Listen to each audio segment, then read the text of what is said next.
rally is promoting a national immunisation day in the slums of New Delhi. And among the hundreds taking part are 32 Rotarians from New Zealand, who've travelled to India to be part of an international campaign to rid the world once and for all of the debilitating disease, polio.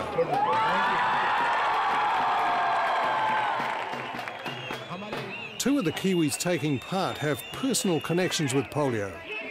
Pat Waite's father was crippled by the disease, and Ken Linkhorn was himself infected as a 6-year-old.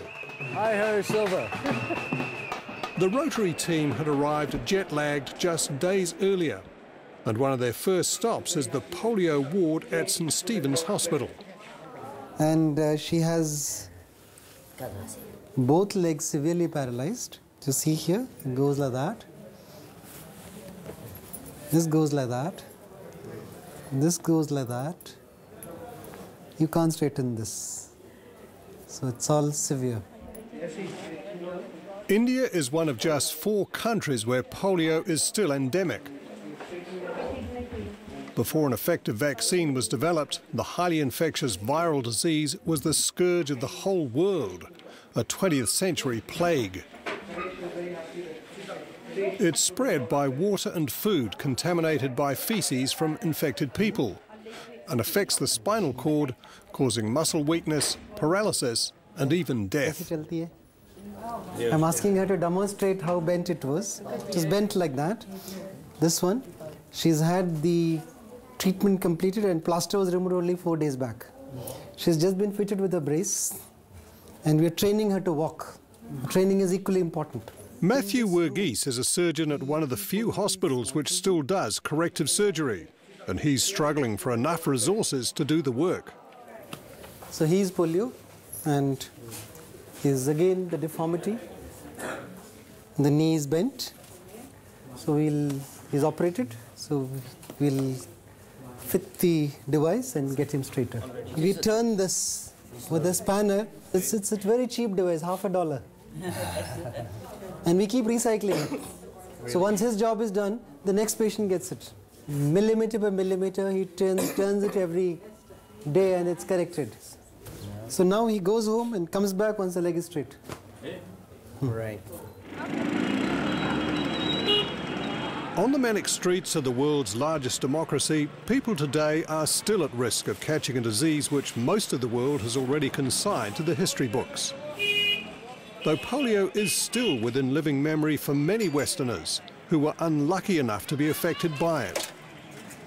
My father had polio before I was born, but I lived with the after effects of polio. Both he and his brother were affected for a lifetime. And he'd only just got married, and in the first 2 or 3 years of their married life, developed polio and was completely paralysed. And so over his lifetime, he suffered huge bad health, all directly related back to his polio. This is Pat Waite's second visit to India to help protect children from polio.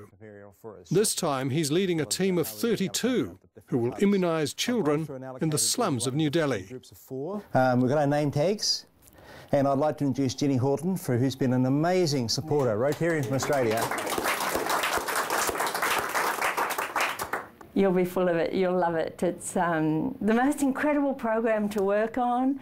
Jenny Horton is a registered nurse who's specialised in polio for a decade. For the past year, she's been a consultant with the World Health Organization in India and will liaise with the Rotary team. The visiting Rotarians are great. They really inspire everybody because the teams here have been working on polio since 1995, I think was the first polio program in India. So they've been working constantly and they get fatigued. You come, you give them enthusiasm, you encourage them. Also for the families, they love to see the foreigners come and they'll get you to vaccinate their kids, and it just brings encouragement and support, and it shows that you have faith in the program and you're behind those people on the front line that are working so hard to do it. It's almost beyond imagination. You think about it. Fancy taking on a task like this to eliminate the world of polio. I mean, incredibly brave of these Rotary leaders at that time. It has become the major focus for Rotary for 30 years. They're not allowing any other projects to get in the way of it. There are others in the team with personal polio connections. As a 6-year-old, And I spent 5 months in hospital at the Auckland Hospital, St Mary's Ward, I think it was called at that stage. Here we are. I got to hold on, I might float away, Jim, so just watch me as I go up. Ken Linkhorn is far from a typical polio victim. I'm grateful, and have always been grateful, for the fact that, in my opinion, I've had no problems as a result of having had polio as such. And I sense that's because the type of polio I had was not major, in the sense that there was no huge physical problems that came with it. And my treatment that I have was based on physical activity, doing muscles and after that, I tell you, after that 5 months in hospital, I could turn myself inside out, upside down, put my head between my knees, I could do all sorts. I was fit as a buck rabbit. It's very personal to me. My father was impacted badly, and I lived with his health, bad health, all his life. And when I learnt more as I got older, I understood that it came back as a result of polio. All the problems that he had in his health, and the impact on our family was tremendous. My mother had to go to work. We didn't have all the things that other children had. So I now understand that that all came about through polio, the epidemic of polio, the curse of polio. And I want to go back and make sure that people in India that I saw last year, we continue that drive to eliminate the world of polio. Poliomyelitis affects the limbs permanently. So a child once paralyzed from poliomyelitis is paralyzed for life. There is no medicine, there is no surgery we can bring the paralytic muscles back to life. Nothing under the sun so far, medical technology has advanced so much, there's nothing so far which can bring these paralyzed muscles back to life. So the only hope we have is in preventing it. There's nothing as far as treatment is concerned. Prevention means immunising, and here's the rub. Even after you've been immunised, you can still carry the virus and pass it on. It just won't affect you personally. As a society, we have failed to prevent it. See, when they come to me, what do? I don't change the paralysis. All that I'm doing by treating them surgically is to correct deformities. The disease is preventable, the deformity is preventable, the disability is preventable, and when they have disability and they are brought to me in the disabled state, actually we have failed as a society. She's paralyzed at the shoulder. In India, the choice of vaccine is the OPV, or the oral polio vaccine, because in campaign... Deepak Kapoor is the chairman of the India National Polio Plus Committee.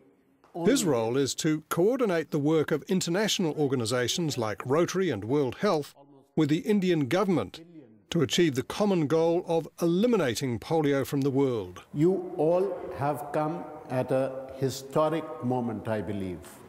This could well be the last year when India remains polio endemic. And we pray to the Almighty that that is so. Endemic means a country which has not yet eradicated polio. India is one of just 4 left, along with Pakistan, Afghanistan and Nigeria, the so-called pain countries. Other countries may have fresh polio cases, but the disease will have been reintroduced. While there's polio in any part of the world, any other part of the world is at risk. So you can get a case from India, travel to New Zealand, come in contact with children who are not immunised and cause a problem for yourself. If we don't end it now, what happened in Tajikistan, which was polio-free for a number of years, and then the virus travelled from the state of UP in India to Tajikistan and spurred off an epidemic, could happen anywhere and will happen anywhere in the world. Look at the jelly beans, Gracie. Look at the jelly beans. That's why it's important to continue vaccinating children worldwide, just in case they come in contact with an infected person who's brought polio from another country. India is tantalisingly close to complete eradication. When the campaign started 16 years ago, 500 children were being infected every day. Worldwide, the figure was 1,000 a day. In 2010, just 42 new cases were recorded for the whole of India. In the first 6 months of 2011, just 1 new case. India appears to be the key, according to the experts, to ending polio all over the world, because the terrain, the demographic and environmental conditions here are such that the virus is most difficult to get rid of in India.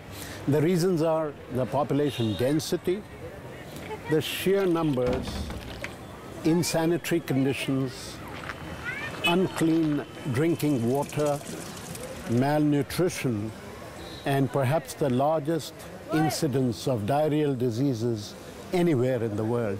Now, this confluence of factors makes it the most difficult place in the world, and that's why the experts feel that if it is done here, it would be done anywhere else in the world. It's a big challenge, isn't it? The immunisation program the Kiwis are involved in aims to give every child in the country under 5 a booster so they can't pass on the virus. With 172 million children under 5, the National Immunisation Day, or NID, is a huge undertaking. What's going on there, Ken? Well, I'm not quite sure. I think I've just been baptised, Jim, so I missed it. it's an introduction to...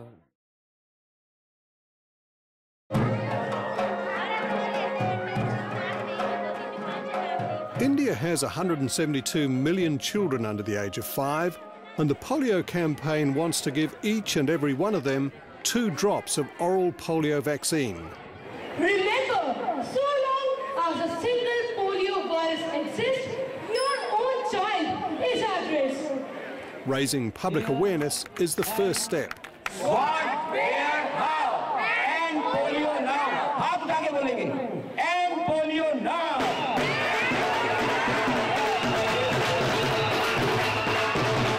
Colourful, noisy rallies like this are held all over India, a few days ahead of the immunisation. TV and movie stars are roped in, schools join the parade, with the overall aim of making as much noise and impact as possible.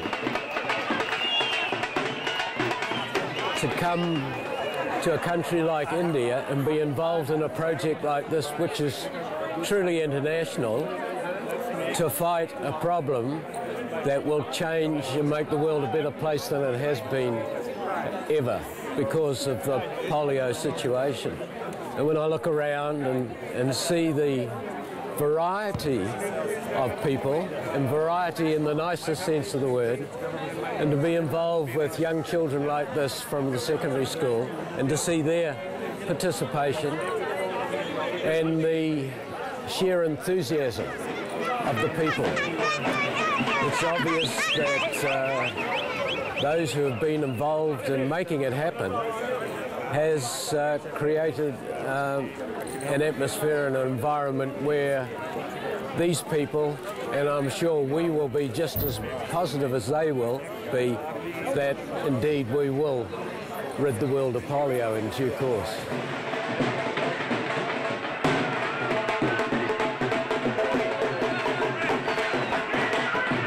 And this is not just a one-off. The NID must be repeated at least twice a year, preferably more frequently, to keep blocking polio. I think it's a tremendous shot in the arm for the program to have these Rotarians from New Zealand and other countries come to India for the NID, because what it does is bring out other Rotarians and other members of the community out into the field, which in turn enthuses the bureaucrats, the local functionaries to come out for immunization activities. And that in turn enthuses the community, the mothers and young fathers, to bring their children to the booths. Because even though we know about polio, lots of people in the population don't know necessarily about polio. So creating awareness is a first step, and then getting people to come along and bring their children in. It's almost like creating an advertisement for a circus or a show that's going to happen in their town, their community. The razzmatazz is something that Indians do well. They like a noise, they like drums, they like energy, they like to participate, to get enthusiastic about things, and it seemed to be part of their inner culture.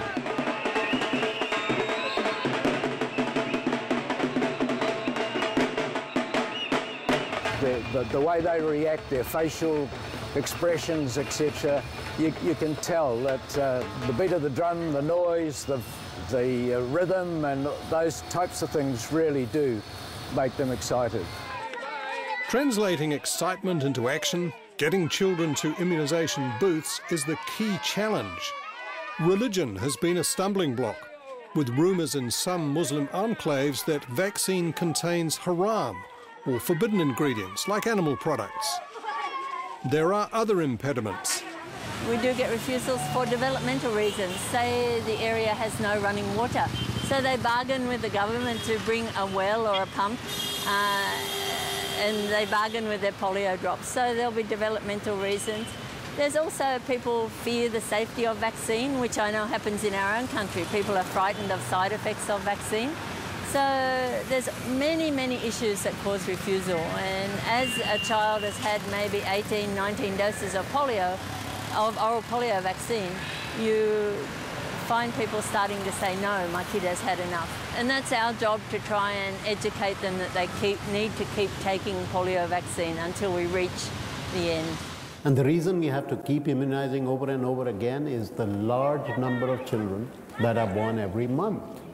I mean, it's a huge number of children. In the West, a course of 3 shots provides a lifetime immunity from polio. In some parts of India, it can take up to 20 doses to give the same level of protection. What we take for granted, there's still a major challenge on the subcontinent. There's 4 strategies to polio eradication. The first is good disease surveillance, so we go out and detect all the possible polio cases. The next one is high routine immunisation, so making sure that all the kids get those extra doses of routine, like you get at home, the same sort of vaccine that you get at home. Then the national campaigns, which is covering the whole country, they happen twice a year. Then on the other months of the year, the other 10 months, in the high-risk areas, we actually have polio campaigns in those areas nearly every month. So the kids are receiving constant doses of oral polio vaccine. An additional challenge is keeping the vaccine at a cool temperature. In India, much of the population doesn't have a reliable power supply, and heat waves are common. The effectiveness of the immunisations has been considerably boosted by this simple device, a chili bin to stop the vaccine from spoiling. It has to be maintained at a cold temperature between 4 and 8 degrees Celsius. So if you don't maintain this temperature in transportation, while the time of vaccination you're giving it, it gets exposed in a warm climate, the temperature changes and the vaccine gets inactivated. But the biggest challenge still is delivering drops to 172 million children on one day.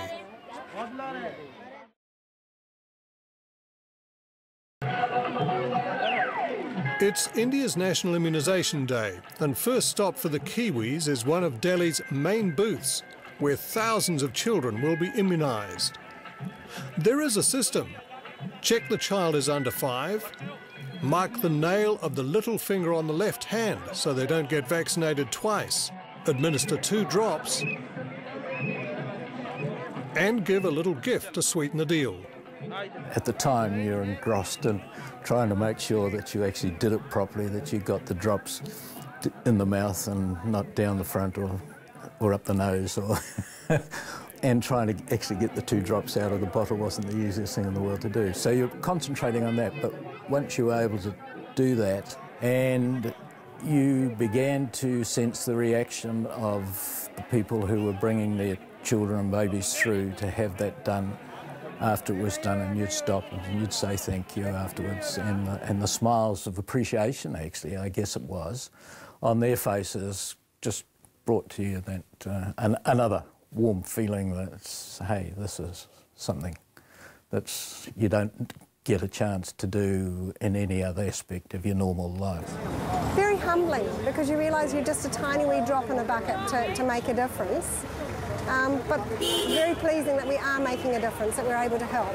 Every drop actually counts, and when you've got a bucket full, you know you've achieved it. I think the reality is that we're the attraction, that they immunise every month. They're setting up their immunisation booths, and what we find is that we're becoming a bit of attraction to bring people in, and it gives us a chance to immunise children ourselves. But the fact that we're here brings people to bring their children along to see who these strange people are, and perhaps having their immunisation done by one of us.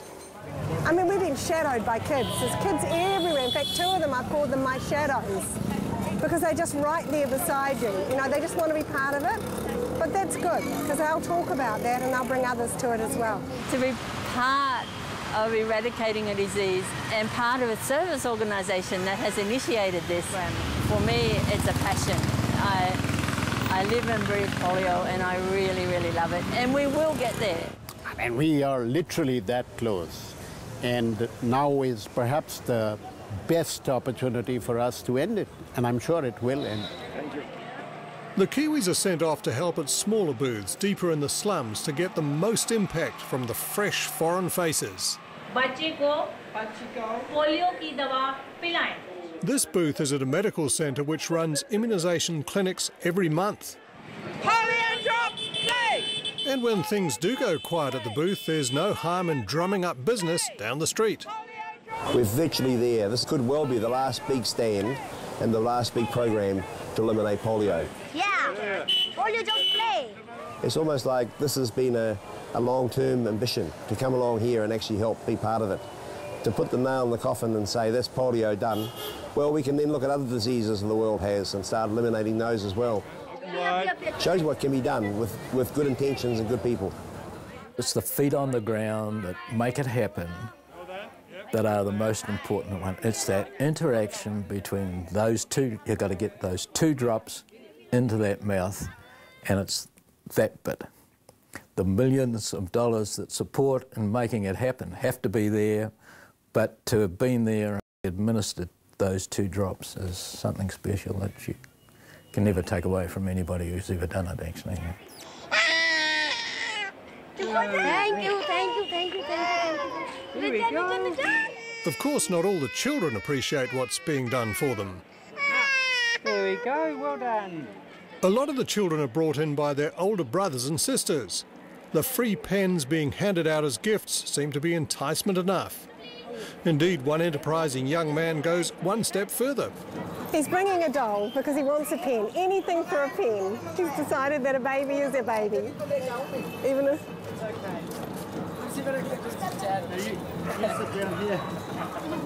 You hold the baby. You are very cheeky cheeky boy. I felt very grateful that I can do it.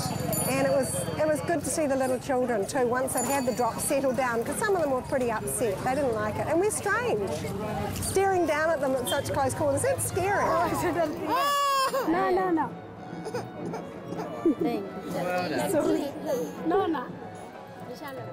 You only have to have an ounce of humanity in you to understand that you wouldn't wish that on anybody. And when we were there and saw some of them in the flesh who were trying to build their lives back again to become a more meaningful contributor to society, that you just count your blessings and say, well, yeah, thank goodness we're not there.